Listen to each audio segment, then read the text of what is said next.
नमस्कार, हाय, हेलो, सत श्री अकाल, सलाम। मैं हूं आपके साथ अनुराग मुस्कान। 9 बज गए, वक्त हो गया आपके पसंदीदा शो जागते रहो का। जागते रहो क्योंकि खबर अभी बाकी है। तो शुरू करते हैं खबरों के पीछे की खबर को पकड़ने का सिलसिला।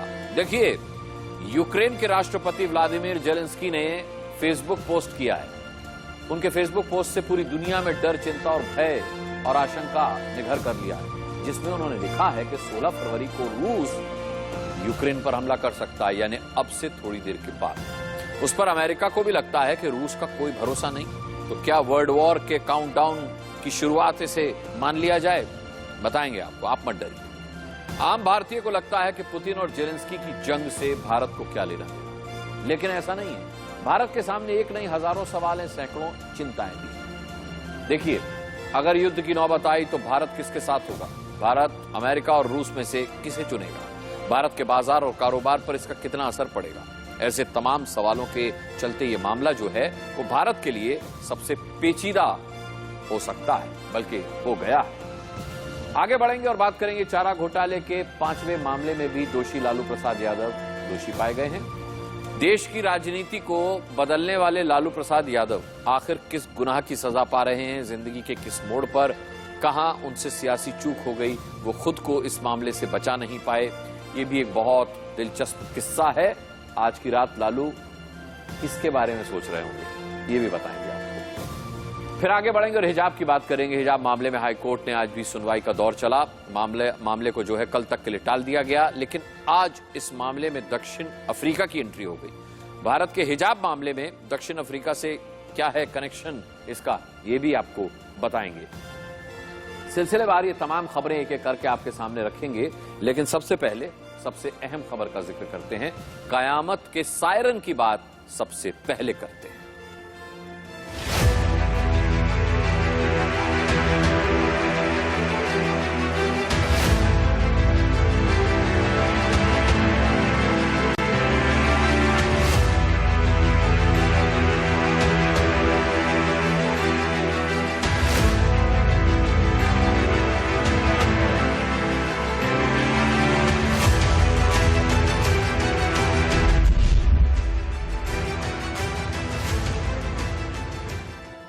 जी हां, कयामत का सायरन बज गया है। रूस और यूक्रेन के बीच युद्ध के बादल गहरा गए हैं। यूक्रेन के राष्ट्रपति व्लादिमीर जेलेंस्की ने फेसबुक पोस्ट किया है, जिससे पूरी दुनिया में खलबली मच गई है। पूरी दुनिया डर और खौफ के साए में है। यूक्रेन तबाही के डर से थरथर कांप रहा है और अमेरिका भी, आपको बता दें, चिंता में है। यूक्रेन के राष्ट्रपति का दावा क्या है? देखिए, यूक्रेन के राष्ट्रपति जेलेंस्की ने एक पोस्ट लिखी है फेसबुक पर। 16 फरवरी को रूस यूक्रेन पर हमला करेगा, उसमें यह लिखा है। अमेरिका ने भी जताई हमले की आशंका। रूस बिना चेतावनी के हमला कर सकता है।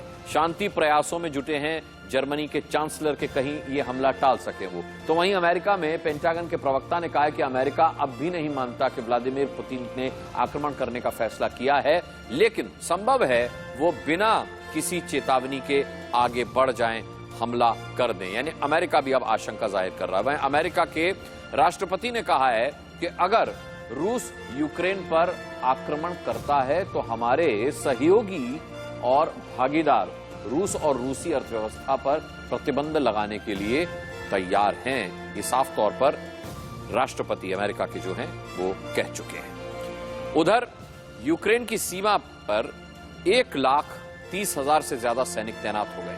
पहले आपको अमेरिकी राष्ट्रपति का बयान सुनवाते हैं।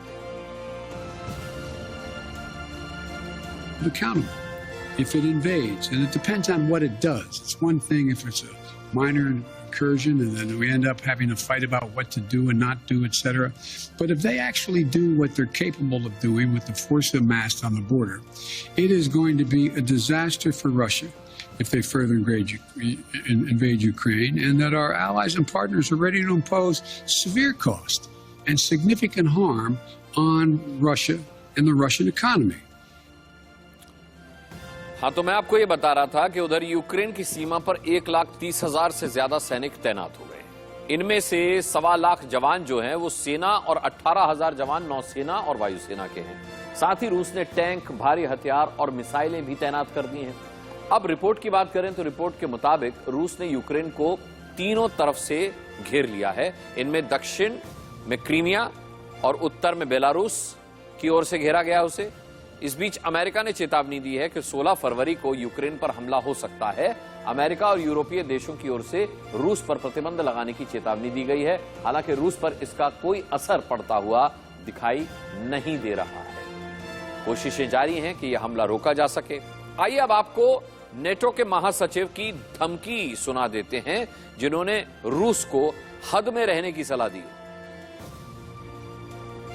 Dangerous moment for European security.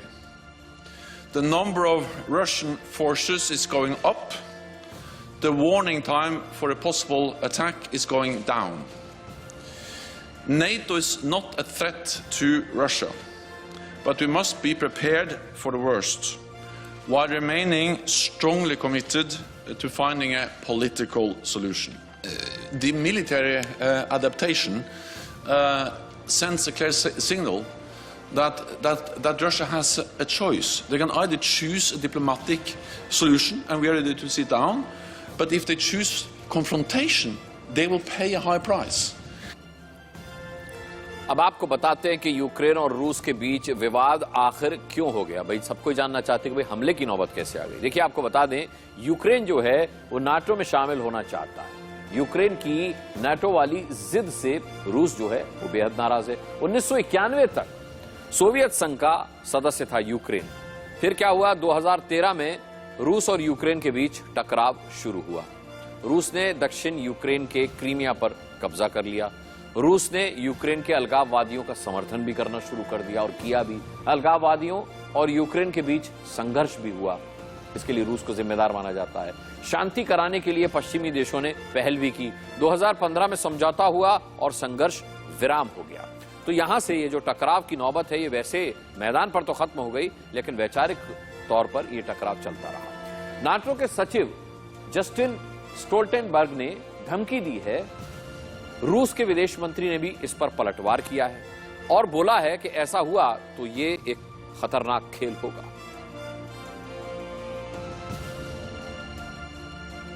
Заявлял, что НАТО должна нести особую ответственность за обеспечение безопасности в Индо-Тихоокеанском регионе, в частности в Южно-Китайском море.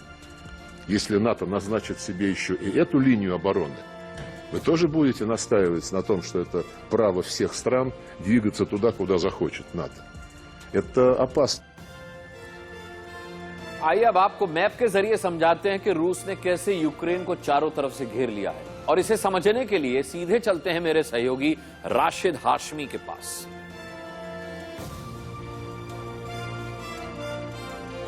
के बीच विवाद की 3 वजहें क्या हैं? अगर आप समझने की कोशिश करेंगे ना, तो 3 वजह में पहली जो वजह आ जाती है वो है वर्चस्व की जंग। क्योंकि यूक्रेन को यह लगता है कि नाटो के साथ में शामिल हो जाया जाए, लेकिन वहीं रशिया को यह लगता है कि अगर रूस और अमेरिका के बीच वर्चस्व की जंग चल रही है और ऐसे में नाटो में शामिल हो जाता है यूक्रेन, तो फिर उसकी हेकड़ी निकल जाएगी।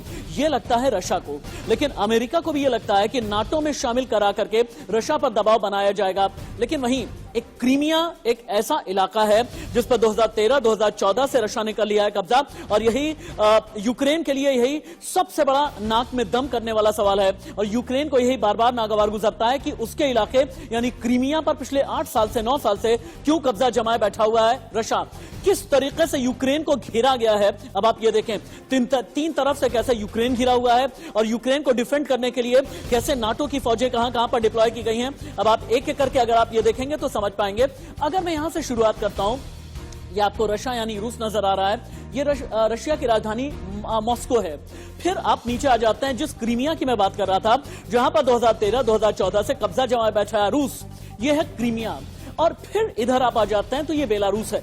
एक एक करके आप समझिए, ये यूक्रेन है। इसको 3 तरीके से रशिया ने घेरने की कोशिश की है। एक तो रूस ने अपने इलाके से घेरने की कोशिश की, एक क्रीमिया की तरफ से घेरने की कोशिश की है। बेलारूस के साथ में रशिया के बड़े अच्छे संबंध हैं, बेलारूस की तरफ से घेरने की कोशिश की गई है। अब आपको हम ये दिखाते हैं कि नाटो फौजें कहां पर तैनात हैं। नाटो है पोलैंड में, रोमानिया में, बुल्गारिया में, मोल्डोवा में। यानी एक तरफ तो है यूक्रेन के लिए नाटो की फौज, वहीं दूसरी तरफ रशिया ने पूरी तरीके से यूक्रेन को चारों तरफ से घेरा है। और जहां पर सैनिक डिप्लॉय किए गए हैं ये आपको दिखा देते हैं हम। सैनिक यहां पर डिप्लॉयड हैं, इसके अलावा जो रूस के फौजी हैं क्रीमिया में डिप्लॉय किए गए हैं, जो जेट फाइटर हैं यूक्रेन के इस पूर्वी हिस्से पर डिप्लॉय किए गए हैं। इसका मतलब कई मायनों में साफ हो जाता है कि 3 जगह से यूक्रेन घिरा है, 3 तरफ से यूक्रेन घिरा हुआ है और घेरने के लिए क्या स्ट्रैटेजी तैयार की गई है। एक बार फिर से अगर वॉल ग्राफिक के जरिए टीम, मैं यही चाह रहा था कि यूक्रेन किस तरीके से घिरा है, अगर हम ये समझेंगे ना तो समझ में आएगा कि क्या वाकई में ये गीदड़ भभकी है या सिर्फ एक वर्चुअल लड़ाई लड़े जाने की कोशिश की जा रही है। कैसे यूक्रेन घिरा है आप देखें, ये रहा रूस यानी रशिया की राजधानी मॉस्को। रशिया ने जहां पर कब्जा किया हुआ है क्रीमिया जिसे यूक्रेन अपना हिस्सा बताता रहा है 2013-2014 के आसपास, यानी लगभग 8 साल 9 साल पहले यहां पर रूस ने कर लिया कब्जा। रशिया, चूंकि बेलारूस जो है ये यूक्रेन के एकदम सर पर, अगर आप मैप पर देखेंगे बेलारूस के साथ में रूस के बहुत अच्छे ताल्लुकात हैं, यानी बेलारूस की तरफ से, क्रीमिया की तरफ से और अपने बॉर्डर की तरफ से, यानी 3 तरफा यूक्रेन को घेरने की कोशिश रूस ने की है। वहीं अगर नाटो की फौज आप देखते हैं पोलैंड की तरफ, मोल्डोवा, रोमानिया, बुल्गारिया, यानी दोनों ही तरफ एक हेड ऑन कोलिजन जैसी स्थिति में आकर के दोनों ही फौजें तैनात है, यानी रशियन मिलिट्री है, इसके अलावा क्रीमिया की तरफ से भी मिलिट्री है, बेलारूस में भी रशियन मिलिट्री है, नाटो की फौज पोलैंड की तरफ है, रोमानिया की तरफ है, बुल्गारिया की तरफ है, मोल्डोवा की तरफ है और इस बीच यूक्रेन घिरा हुआ है, जहां के राष्ट्रपति ज़ेलेंस्की ने कहा है कि 16 फरवरी को यूक्रेन पर रशिया हमला कर देगा। क्या वाकई में हमला होने वाला है? अगर युद्ध होता है तो भारत के लिए यह स्थिति किन मायनों में खतरनाक हो जाती है, कितनी चुनौतियां भारत के लिए हैं। अपने अंदाज में बड़े अच्छे तरीके से मेरे सहयोगी राशिद ने ये पूरा नक्शे के जरिए आपको समझाया। देखिए, अब हम आपको बताते हैं कि वहां की सामरिक स्थिति जो है वो क्या है और रूस के समर्थक कैसे चारों तरफ से घेर के बैठे हुए यूक्रेन को, वो भी किन घातक हथियारों के साथ, ये समझना जरूरी है। पूर्वी यूक्रेन की अगर बात करें तो डोनेत्स्क, लुहांस्क में रूसी समर्थक और समर्थित अलगाववादी बैठे हुए हैं। पूर्वी यूक्रेन की बात करें तो येलनिया में रूसी सेना के मिलिट्री बेस खाली हुए। पूर्वी यूक्रेन में हथियार जो हैं वो मिलिट्री बेस से हटा करके यूक्रेन की सीमा पर हैं। बेलारूस की बात करें तो रूस और बेलारूस के बीच बहुत करीबी संबंध हैं। बेलारूस में Su-35 मिसाइल, S-400 मिसाइल तैनात हैं। बेलारूस के जरिए यूक्रेन की राजधानी कीव पर पैनी नजर रखी जा रही है। क्रीमिया की बात करें तो यूक्रेन का हिस्सा रहा है क्रीमिया, 2014 से रूसी कब्जे में है ये। क्रीमिया की राजधानी सिम्फरोपोल में रूसी मिलिट्री तैनात है। रूसी युद्धपोत क्रीमिया के बंदरगाह सेवास्तोपोल पहुंचे हुए हैं। तो ये वहां की स्थिति है, अभी जो स्थिति है वो ये है। और इस बारे में यूके विदेश सचिव का क्या बयान है, उनका क्या कहना है, ये आपको सुनना बहुत जरूरी है। लिज ट्रस कैसे रूस को चकमा दे रहे हैं। For having 100,000 troops stationed on the Ukrainian border, apart from to threaten Ukraine. And if Russia is serious about diplomacy, they need to move those troops and desist from the threat. अब समझते हैं कि इस युद्ध को लेकर के, जैसा मैंने शुरुआत में कहा था, भारत की चिंता है वो क्या। देखिए, मॉस्को के खिलाफ बेहद कड़े प्रतिबंध लगाएगा अमेरिका, ये बात जाहिर है, कह चुका है अमेरिका। रूस पर यूएस के प्रतिबंध लगे तो फिर भारत की मुश्किलें जो है वो थोड़ी बढ़ जाएंगी। S-400 एयर डिफेंस डील पर संकट मंडरा सकता है, तय मान लीजिए। करीब 60% सैन्य आपूर्ति रूस से होती है ना, इस पे फर्क पड़ सकता है। पूर्वी लद्दाख में चीन और भारत के सैनिक जो हैं वो आमने सामने, ये स्थिति। रूस को नाराज करने का जोखिम भारत नहीं उठा सकता, है ना। अमेरिका और यूरोप दोनों भारत के बहुत अहम साझेदार हैं। LAC पर भारतीय सेना को US पेट्रोल एयरक्राफ्ट से मदद मिलती है। सैनिकों के लिए विंटर क्लोथिंग अमेरिका और यूरोप से आती है। तो कुल मिलाकर के देखा जाए, परस्पर संबंध जो गठजोड़ है उसको देखते हुए भारत के लिए थोड़ी परेशानी बढ़ जाएगी कि वो किसका साथ देगा, किसका नहीं। नाटो के नजदीक हो जाता है या नाटो का मेंबर हो जाता है तो रशिया को सबसे बड़ा इस बात का डर है कि उसकी सीमा के ऊपर उसके दुश्मन इकट्ठे हो जाएंगे। नेटो यानी कि नॉर्थ अटलांटिक ट्रेटी ऑर्गेनाइजेशन में, जिसमें 30 देश हैं और उसमें ये यूक्रेन भी शामिल होना चाहता है और इस बारे में वार्तालाप भी चल रहे हैं। तो ये है मेन विवाद की जड़ कि रशिया चाहता है रिटन गारंटी कि यूक्रेन को नेटो में शामिल नहीं किया जाएगा और नेटो के फोर्सेस रशिया की सीमा से लगने वाले देशों में नहीं भेजे जाएंगे। उसने अपनी हाइपरसोनिक मिसाइल्स भी तैनात कर दी। अब रशिया ने इसके साथ साथ पूरे यूक्रेन को 3 तरफ से घेर लिया। क्रीमिया, जिसको रशिया ने 2014 में पहले ही ले लिया था, और उसके साथ बेलारूस में भी उसने अपने 30,000 ट्रुप भेज दिए। भारत के सामने चिंताएं एक नहीं सैकड़ों हैं। क्या क्या वो चिंताएं हैं मैं बताता हूं आपको। देखिए, मैंने आपको पहले भी बताया कि भारत रूस S-400 एयर डिफेंस डील पर संकट हो सकता है। अच्छा, विदेश नीति को संभालना काफी मुश्किल हो जाएगा। यूक्रेन से हजारों भारतीयों को निकालना होगा, ये भी एक चुनौती होगी। यूक्रेन में जनमत संग्रह, तो पाकिस्तान को मौका मिलेगा। पाकिस्तान पीओके में जनमत संग्रह की बात करने लगेगा फिर, है ना। भारत के आर्थिक हित पश्चिमी देशों के साथ बहुत अंदर तक जुड़े हुए हैं। रूस भारत का सालों पुराना पारंपरिक दोस्त है।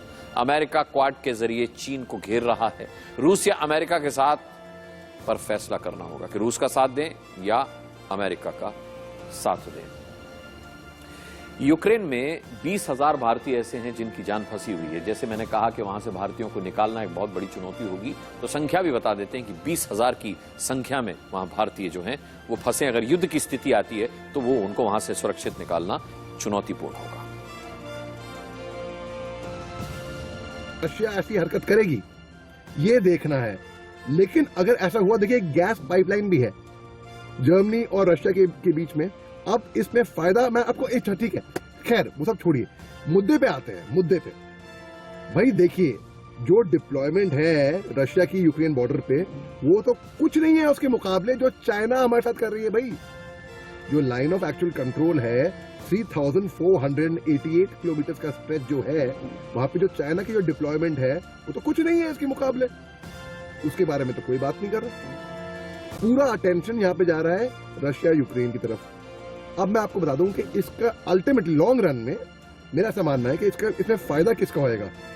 रशिया का, जर्मनी का, यूक्रेन का, अमेरिका का, नेटो अलाइंस का, ना चाइना का। अब देखते हैं भाई होता आगे क्या है, लेकिन मेरे को ऐसा मेरा मानना है कि अमल शांति होगी। यूक्रेन को लेकर आए दिन तनाव बढ़ता जा रहा है। रशिया ने बहुत बड़े सैनिक का जमावड़ा कर लिया है और लगता है कि किसी भी समय वो यूक्रेन को इन्वेड कर सकती है। लेकिन मुझे नहीं लगता कि ये युद्ध पॉसिबल है। बड़ी ज़बरदस्त कोशिश की जा रही है जब जर्मनी के चांसलर के माध्यम से, ब्रिटेन और फ्रांस के माध्यम से, और जहाँ तक रशिया के डिफेंस मिनिस्टर का ताल्लुक है, उनके फॉरेन मिनिस्टर का ताल्लुक है, उन्होंने भी साफ तौर पे पुतिन को एडवाइस किया है कि अभी नेगोशिएशन को जारी रखा जाए, क्योंकि नेगोशिएशन हर प्रकार से खत्म नहीं हुई। रशिया साफ तौर पे जानता है कि अगर वो युद्ध करता है तो बहुत बड़े पैमाने पर नुकसान होगा यूक्रेन का, ईस्टर्न यूरोप का, और उतना ही बड़ा नुकसान होगा रशिया का, और कोई भी फायदा नहीं होने वाला। केवल ईगो का क्वेश्चन है। जहाँ तक वेस्ट का ताल्लुक है, वेस्ट भी साफ तौर पे जानता है युद्ध का है नुकसान ही है, फायदा नहीं है। इसलिए ये तमाम चीजों को निगाह में रखते हुए मुझे नहीं लगता किसी प्रकार से युद्ध होगा। क्या इस युद्ध से भारत में महंगाई बढ़ेगी? एक तो वैसे ही खुदरा महंगाई दर ने सारे रिकॉर्ड तोड़ दिए हैं, तो अब ये सवाल अहम हो जाता है। कच्चे तेल की कीमतें आसमान छूने लगेंगी अगर युद्ध हुआ तो। भारत में महंगाई बहुत बेकाबू हो जाएगी। शेयर मार्केट की हालत बिगड़ सकती है, बिगड़ती भी जा सकती है। कच्चा तेल 7 साल के सबसे ऊंचले स्तर पर पहुंचा हुआ है। क्रूड ऑयल $100 के पार चला जाएगा। भारत की अर्थव्यवस्था पर कुल मिलाकर के अगर ये युद्ध होता है तो इसका बहुत गहरा असर पड़ेगा, हम ये साफ तौर पर कह सकते हैं। अब देखिए, युद्ध की आशंका के चलते पूरे यूक्रेन में बसे विदेशियों की जान हलक में अटकी हुई है। 20,000 से ज्यादा भारतीय यूक्रेन में फंसे हुए हैं। अब उनमें खलबली है कीव स्थित भारतीय दूतावास ने एक एडवाइजरी जारी की है।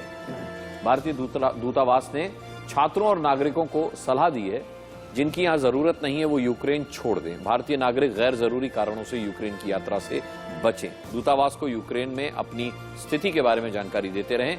कई देशों ने कीव से अपने दूतावास बंद कर दिए हैं। अमेरिका ने भी अपने दूतावास को कीव से हटाया है। अमेरिकी दूतावास को पश्चिमी शहर लवीव स्थानांतरित कर दिया गया है। अपने नागरिकों से उसने कहा है कि तुरंत यूक्रेन छोड़ दें।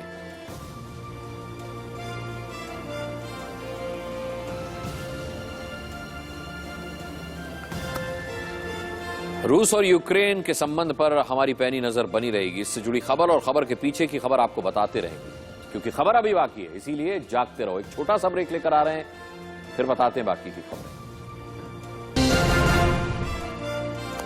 ब्रेक के बाद एक बार फिर आपका स्वागत है। आप देख रहे हैं जागते रहो। देखिए, शोषितों और वंचितों की राजनीति करने वाले लालू प्रसाद यादव के लिए आज का जो मंगलवार था वो अमंगल साबित हुआ है।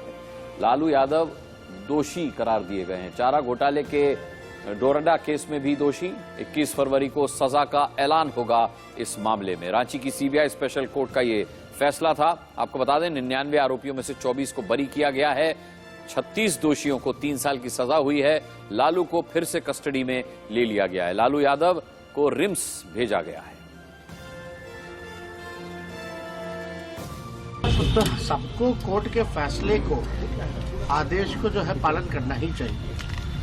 दूसरी बात, ये कोई अंतिम जजमेंट नहीं है। 6 बार जो भी सजा हुई है, हम लोग हर केस पे अपील में हाईकोर्ट जा चुके हैं। तो निर्णय जो होगा ये अंतिम फैसला नहीं। लालू जी जरूर बड़ी होंगे।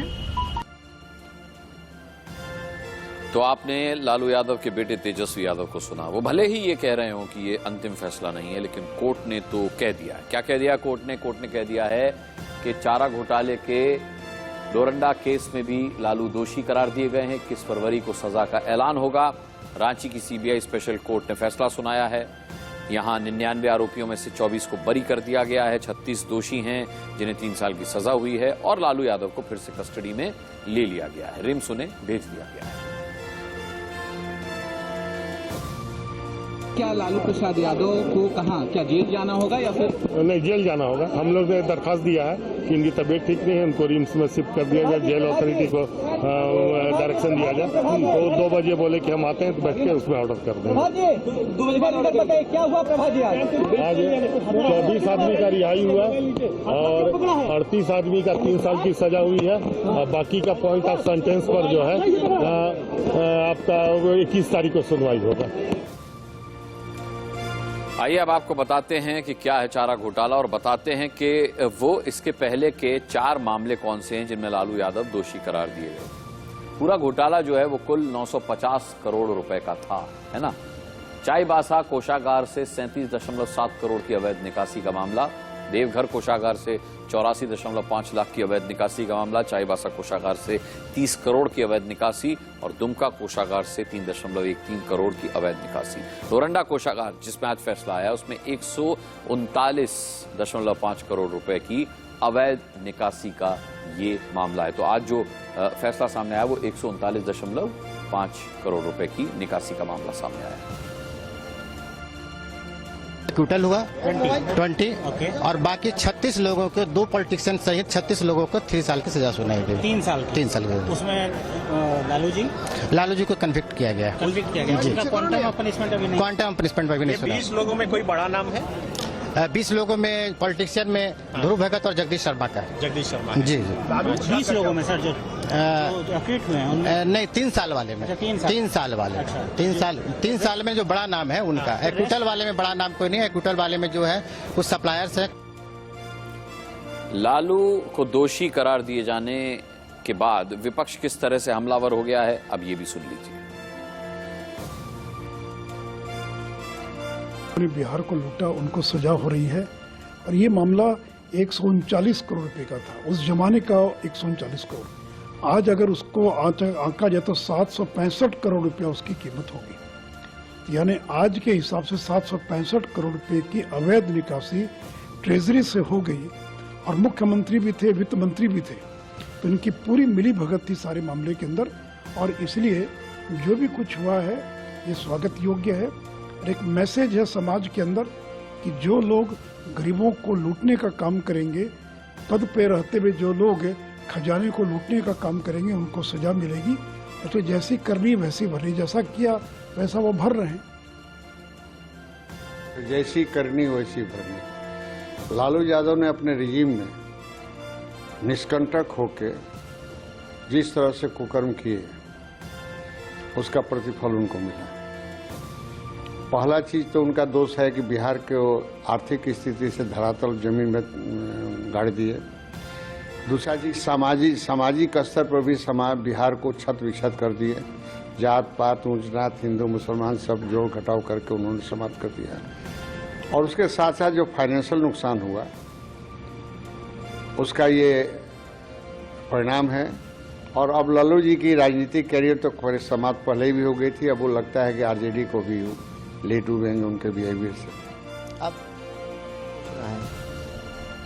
कि किस तरह से, और ये जो फैसला है न्यायालय का, ये समाज को एक संदेश भी है कि चाहे कोई कितना भी मजबूत हो, कितने भी बड़े ओहदे पर हो, कानून निष्पक्ष तरीके से अपना काम करता है और कानून साक्ष्य एविडेंस के आधार पर ही न्यायालय ने ये भी फैसला सुनाया है।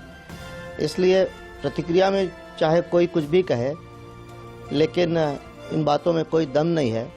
इससे एक अच्छा संदेश जाएगा और हर कोई अब इस तरह का या गलत काम करने से डरेगा। इससे एक बात और आएगी कि राजनीति में शुचिता और एक स्वच्छ राजनीति हो, इसका लोग अब ख्याल करेंगे। और ये मन में अब किसी को नहीं रहना चाहिए कि हम बड़े शक्तिशाली हैं, हमारी राजनीतिक पहुंच बहुत है, तो हम कानून से ऊपर हो गए या हम कुछ भी गलत करेंगे तो हमें कोई सज़ा नहीं होगी। उन्हें, वैसे लोगों को अब ये मानना पड़ेगा कि कानून है, न्यायालय है, और अगर कोई गलत काम करता है तो उसकी सज़ा उससे भुगतनी पड़ेगी।